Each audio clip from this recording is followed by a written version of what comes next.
안녕하세요. 알류심정입니다. 썸네일 보고 오늘 깜짝 놀라신 분들 계실 텐데요. 네, 좀 제목이 자극적이죠.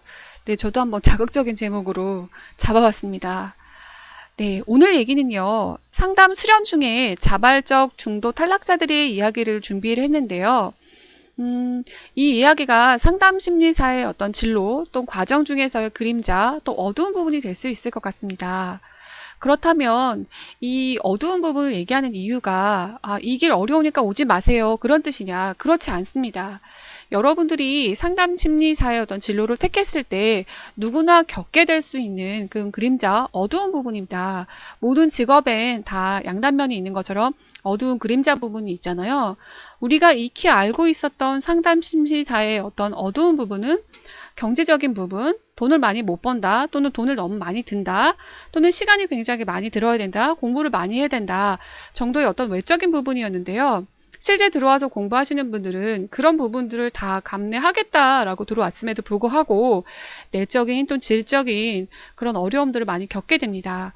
그런 부분들을 경험하면서 이런 어려움이 있으니까 나는 포기하겠다라고 다른 길을 선택하시는 분도 그분들의 어떤 인생에 다른 선택권이 주어졌고 다른 선택을 할 수 있는 충분한 길들이 주어졌기 때문에 그것은 잘못된 것이 아닙니다. 다만 여러분들이 이런 그림자 같은 부분은 이 중독 탈락자들만 경험하는 것이 아니라 이 분야에 들어오시면 누구다도 경험을 할 수 있는 부분이고요. 그 경험을 하게 됐을 때 어떻게 극복했는지 또는 어떻게 받아들여야 되는지에 대해서 생각을 하시면 좋을 것 같다라는 마음으로 이 포스팅을 준비해 봤습니다. 어려운 얘기고 어두운 얘기지만 그래도 여러분 함께 시작해 볼까요? 네, 이 이야기는요, 제가 일일이 중도 탈락 경험한 사람들을 만나서 인터뷰를 한 내용은 아니고요. 그런 분들을 만나서 인터뷰를 하신, 또 그리고 나서 그걸 정리해서 석사 논문으로 또 올리신 분의 논문을 함께 읽으면서 여러분들이랑 같이 얘기를 나눠보려고 합니다. 이 논문의 제목은 초심 상담자의 수련 과정, 자발적 중도 탈락 경험에 대한 현상학적 연구이고요. 이분은 한국상담대학원 대학교 상담학과 일반 전공 김주빈 선생님께서 작성을 하셨고요. 올해 1월에 올리신 아주 따끈따끈한 논문입니다. 굉장히 어려운 부분이고 또 중요한 부분이지만 잘 연구가 되지 않았던 이런 분야를 또 석사생이 또 연구를 하셔서 이런 논문까지 쓰셨다는 게 참 대견하고 대단하시다는 느낌이 듭니다. 자, 이분이 연구하시고 또 인터뷰하셨던 내용들을 여러분 같이 보시면서 어떤 어려움들이 있었고 어떤 어려움들을 겪게 될지 같이 생각을 해보시는 시간이었으면 좋겠습니다. 네, 그러면 시작해볼까요? 네, 이분이 각각 인터뷰를 하고 나서 정리를 하신 이 수련 과정 중에서 중도 탈락하신 분들의 경험은 끝이 없는 자기 자신과의 씨름, 숨쉬지 않는 갈라테이아, 버티어 서기에 무른 땅, 이별이 될 줄 몰랐던 멈춤, 여전히 같은 목적지를 향한 환승이라고 이제 얘기를 했고요. 나머지 하위 주제들이 나와 있습니다. 근데 여러분들 이렇게 언급을 하니까 뭔가 이렇게 시적인 표현이라서 어렵다라고 생각하실 수도 있는데요. 네, 좀 질적인 현상학적 연구이다 보니까 이 어려움들에 대한 인터뷰의 내용들을 좀 시적인 운유적인 표현으로 정리하신 것 같습니다. 이걸 표로 좀 정리해서 제가 간단하게 좀 보여드리려고 하는데요. 네, 주제를 좀 크게 5가지 주제로 결정이 됐고요. 나머지 하위 주제로 또 내용들이 좀 나옵니다. 그러니까 초심 수련자 또는 이제 그 상담 이제 재학 중이거나 수련을 하시는 분들의 중도 탈락하신 분들이 이러이러한 어려움을 겪었고 이러한 이슈로 인해서 자신들은 다른 또 진로로 모색을 하고 다른 진로를 선택했다라고 언급을 하고 계십니다. 그러면 이분들이 이런 어려움을 겪었기 때문에 나는 이제 중도를 탈락을 했다라고 하면 여러분들도 그렇게 될 것이냐? 그렇지는 않습니다. 그런 상황 가운데 그런 어려움 가운데 이분들은 그런 선택을 하신 거고요. 그럼에도 불구하고 자기의 길을 묵묵하게 또 가신 분들도 있습니다. 어떤 선택을 하건 그건 다 옳은 결정입니다. 그래서 결정에 대한 어떤 비난이나 평가에 대한 이슈가 아니라요. 이런 어려움들을 겪을 수 있다라는 부분들을 좀 디테일하게 보여드리려고 합니다. 자, 첫 번째 주제요. 끝이 없는 자기 자신과의 씨름. 네, 4위 주제, 비원해도 끝이 없는 내 안의 나라는 주제입니다. 자, 이 주제는 어떤 상황에서 어려움을 겪는 부분이냐? 사실 상담사들은 세 가지 분야에 대한 공부를 하게 됩니다. 제일 첫 번째, 상담 이론을 공부하게 되겠죠. 두 번째, 바로 인격 성장에 대한 부분이다. 인격 성장에 대한 부분이어서 자기 분석, 또 자기 어떤 탐색을 통해서 스스로를 들여다보는 과정을 거쳐야 됩니다. 그리고 세 번째, 실습 과정입니다. 그런데 여러분들이 생각하기에 자기 분석, 자기 탐색에 대한 부분을 간과하시는 분들이 계시는데요. 이분이 상당히 힘든 부분입니다. 결정적으로 상담을 그만두게 하는 어떤 결정적인 요인은 되지 않을 수도 있겠지만 이 부분에 대한 고충을 많은 분들이 토로하고 있습니다. 항상 마음이 이렇게 편하고 그렇지는 않았어요. 불편한 구석을 다 봐야 되고 해야지 되니까 힘들긴 힘들었던 것 같아요. 심적으로는.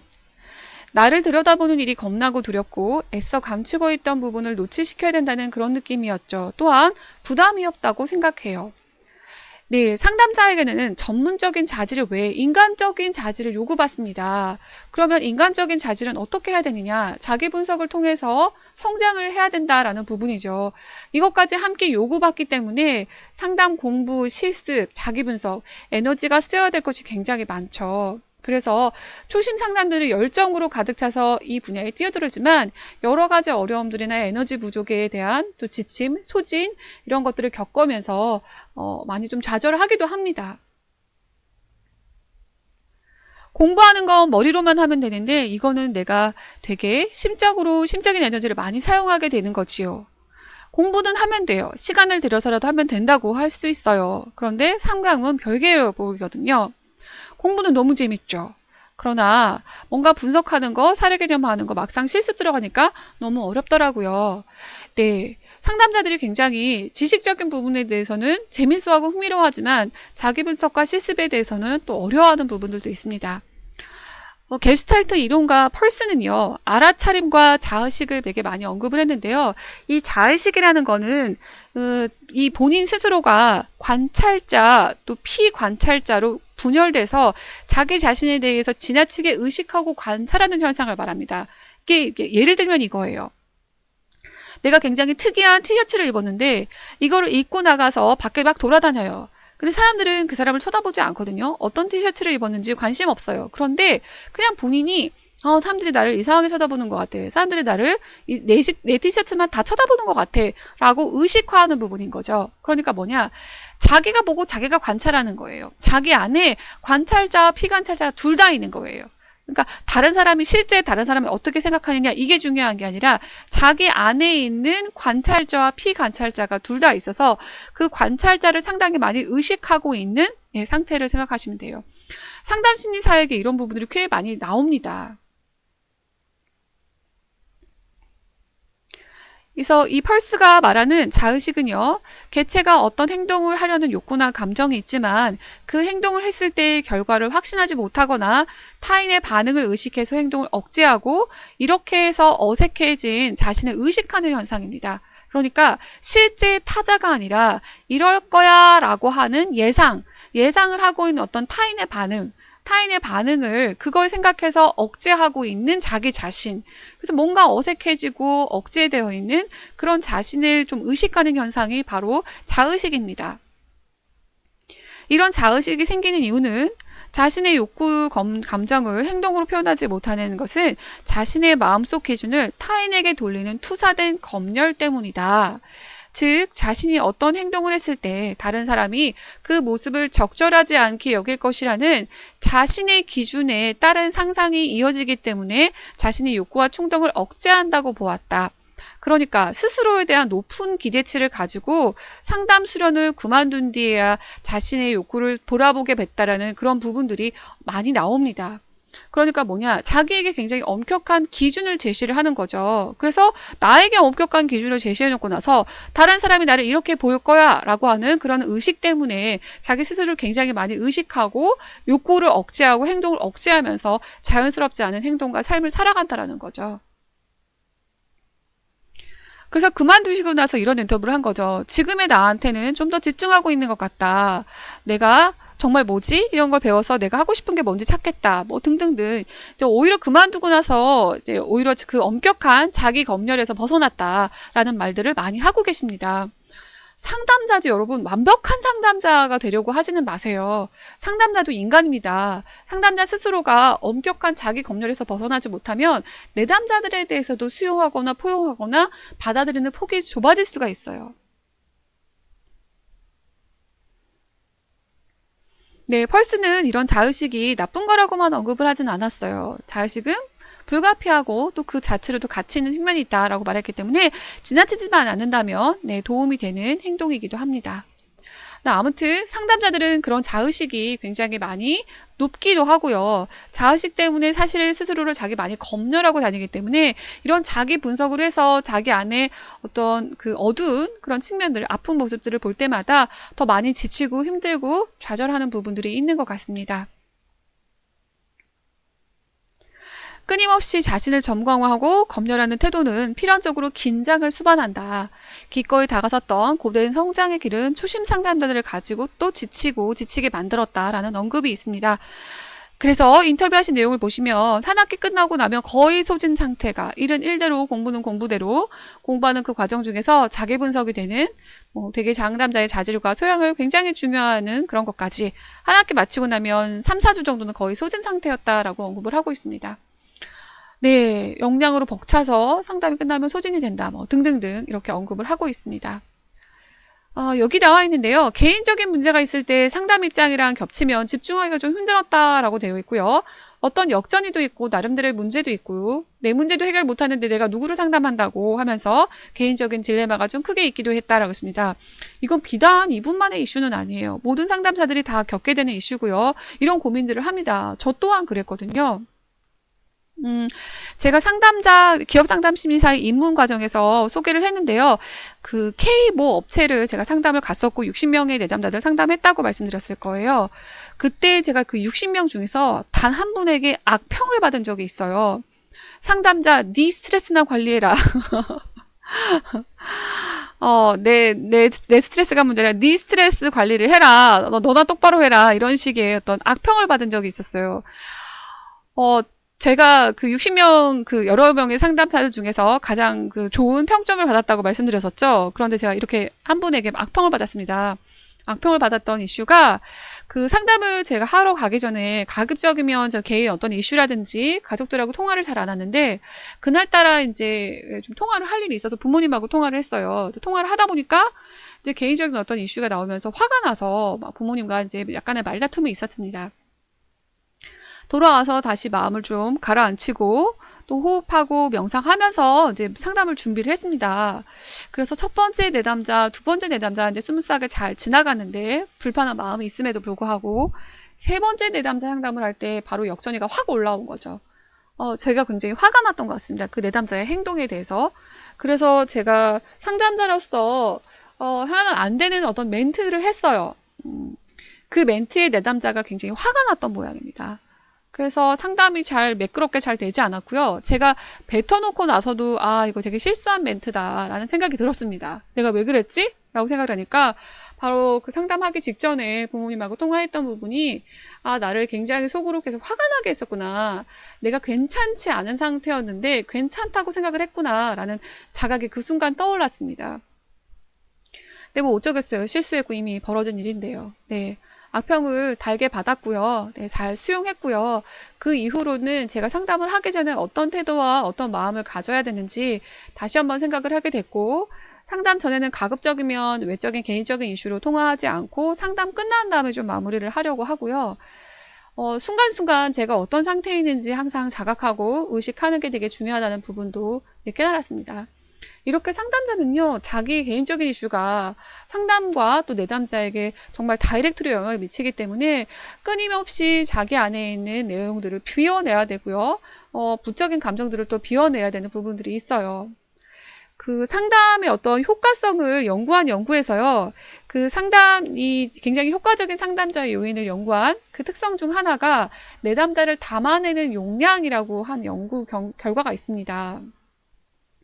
내담자들의 부정적인 감정을 담아주는 항상 그 자리에서 상담을 통해서 자신의 부정적인 감정을 흡수하고 수용하는 경험을 통해서 변화해 나가는데 이런 부정적인 감정들을 수용해주고 받아줄 수 있는 게 상담자들에게 있어야 되는데 내 안에 있는 부정적인 아픈 나들을 다 피워내려면 자기 분석을 할 수밖에 없고요. 자각을 할 수밖에 없고 의식을 해낼 수밖에 없습니다. 이런 과정들이 계속 지속이 되기 때문에 지칠 수밖에 없습니다.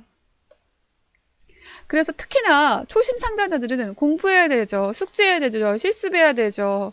분석받아야 되죠.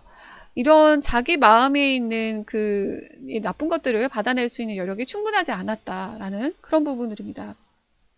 그래서 그런 것들을 좀 맞닥뜨리기 위해서 자기 분석을 받았음에도 불구하고 끊임없이 마음속에 있는 힘든 나와 마주쳐야 된다는 게 굉장히 어려운 길인 것 같습니다. 네, 두 번째, 거부하기 어려운 요구와 기대인데요. 상담자들에게 그 상담자다운 어떤 태도나 행동을 보일 그런 요구들을 받습니다. 이런 요구들이 사실 비현실적임에도 불구하고 그런 요구들을 받아요. 사회적인 어떤 지각과 선입견들 때문에 그렇습니다. 인터뷰하신 내용처럼 상담자니까 다 내 얘기를 잘 들어주고 착해야 되고 어떤 그런 임의적인 편견들이 있다. 친구들이 언제나 자기들 고민이 있으면 상담자한테 들어달라는 얘기를 한다. 장난식으로 얘기하면서 야 상담한다면 이래야 되지 않냐? 라는 식으로 강요한다는 느낌도 받는다고 합니다. 네, 사실 개인적으로 나도 그런 얘기 들어주기가 되게 힘들어요. 그런데 너 상담하잖아. 나 어떻게 해야 돼? 솔루션 물어보는 거 있죠. 네, 저도 상담은 지금 경력이 한 7년, 넘어 7, 8년 되어 가는데 어떤 그냥 비공식적인 상담자들만 모이는 모임이 아닌 그런 모임들에 가면 막 이런 상황 이런 식으로 어떻게 해야 돼요? 솔루션 어떻게 해야 돼요? 막 전화로 물어보기도 하고 개인적으로 물어보기도 하고 마치 막 너는 당연히 응당 그렇게 대답해줘야 되는 거 아니야? 알려줘야 되는 거 아니야? 뭐 이런 식의 의식을 가지시면서 물어보시는 경우가 있어요. 근데 만약에 제대로 답 안 해주면 쟤는 능력 없는 거 아니야? 뭐 전문성 없지 않아? 뭐 이런 생각 하시겠죠? 그런 이제 무언의 압박을 주면서 얘기를 다 합니다. 내 얘기 다 들어줘야 되고 위로해줘야 돼 막 이런 얘기 하죠. 근데 위로하고 싶지 않고 위로할 수 있는 상황도 아닌 경우들이 있죠. 근데 그럴 때 못하면 어떻게 하죠? 네가 상담자냐? 넌 상담은 어떻게 하냐? 뭐 이렇게 이야기할 수 있죠. 그렇죠? 이런 부담은 저는 비단 소심 상담자만 갖고 있는 건 아니라고 생각이 듭니다. 이런 기대, 복잡한 어떤 감정들을 불러일으키지만 상담자로서는 상당히 어떤 자존감이 저하되는 요인이 될 수 있다라는 언급들을 하고 있습니다. 저 또한 그랬습니다. 저도 제가 공부하고 이제 대학원을 다니면서 저는 이제 고등학교 상담실에서 일했다고 말씀드렸잖아요. 상담실에서 일하고 학교 공부하고 숙제하고 너무너무 그냥 하루 자체가 너무 피곤하고 힘들었는데 제 여동생이 이제 힘든 일이 있을 때마다 가끔 저한테 전화를 해서 이제 토로를 하고 하소연할 때가 있어요. 근데 그날은 저도 너무 힘들어서 들어주기가 힘들었어요. 근데 차라리 솔직하게 나 오늘 너무 피곤하고 컨디션이 안 좋으니까 다음에 얘기하자. 다음에 얘기 잘 들어줄게. 이랬으면 더 굉장히 좋았을 텐데 솔직하지 못했고 제가 굉장히 매끄럽게 잘 처리를 못해서 동생에게 따끔하게 조언이나 어떤 솔루션을 제공해준다라고 해서 가르치는 어떤 투로 말을 했던 것 같아요. 이 동생이 듣고 기분이 너무 나빴나 봐요. 자기를 공감하지 못하고 이해하지 못한 상태에서 평가한다라는 기분이 들었나 봐요. 저한테 네가 상담사냐? 라고 막 그랬었어요. 네, 물론 그때도 그 사건도 저한테는 성장에 대한 어떤 좋은 계기가 됐습니다. 실제 제 상태와 나의 어떤 그 상황, 좀 컨디션을 좀 보면서 솔직하게 얘기를 해야겠다라는 좀 생각을 하게 된 계기였었고요.